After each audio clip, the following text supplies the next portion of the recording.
Ici à Paris, le salon de l'innovation fait son retour. La tech Made in Europe met à l'honneur ses robots, ses drones et ses voitures du futur. L'événement se tient sur les Champs-Élysées. Bonjour à vous, James André.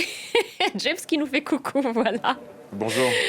Vous êtes sur place, on vous a vu à l'image à l'instant, plutôt bien accompagné. Vous couvrez donc ce grand rendez-vous de la tech. Vous allez à la rencontre aussi de ces robots. L'événement, James, est ouvert au public officiellement à partir de mercredi. Mais vous avez pu y avoir accès, envoyer ces quelques images. Qu'est-ce qui a retenu votre attention ?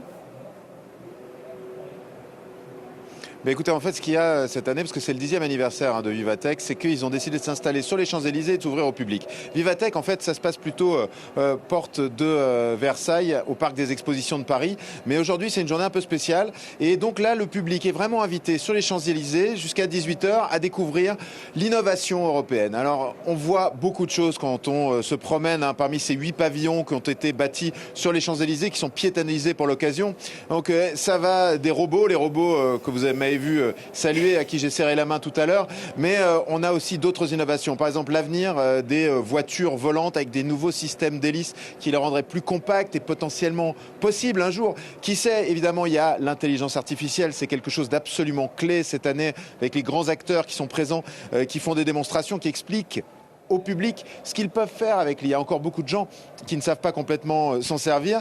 Et puis, il y a des innovations, je dirais, qui vont vraiment là aussi, changer notre vie, mais qui sont peut-être moins évidentes qu'un robot qui marche avec vous. C'est par exemple, on a vu une start-up française qui crée à base de biomatériaux des moules, si vous voulez. Par exemple, si vous avez un cancer du sein et que vous subissez une mastectomie, eh bien, plutôt que d'implanter du silicone, eh bien, ils implantent une structure qui va permettre aux cellules de se reconstituer, de faire repousser ce qui manque. Et ça, évidemment, c'est une biotech extraordinaire. Ils me disent qu'ils mettront ça sur le marché d'ici 3 à 5 ans. J'ai aussi vu par exemple des lentilles de contact qui intégreront un nano-écran qui permettront d'être collés à l'œil, de remplacer tous vos appareils électroniques. Donc vous le voyez, c'est vraiment l'avenir qui est présent ici et c'est l'occasion pour le public de le découvrir. Il y a donc toutes ces démonstrations de la tech que vous décriviez à l'instant. James, on parle aussi business, affaires.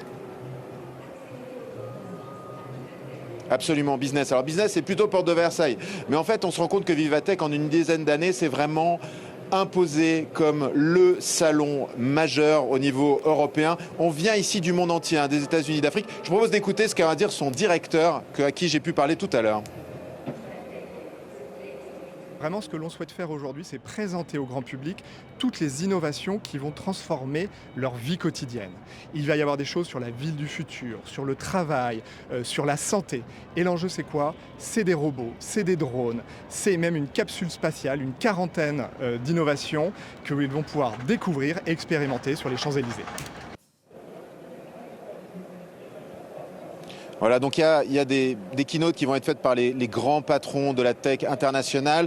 Il y a un invité surprise, on ne sait pas encore qui c'est, mais on peut s'attendre à ce que ce soit vraiment important.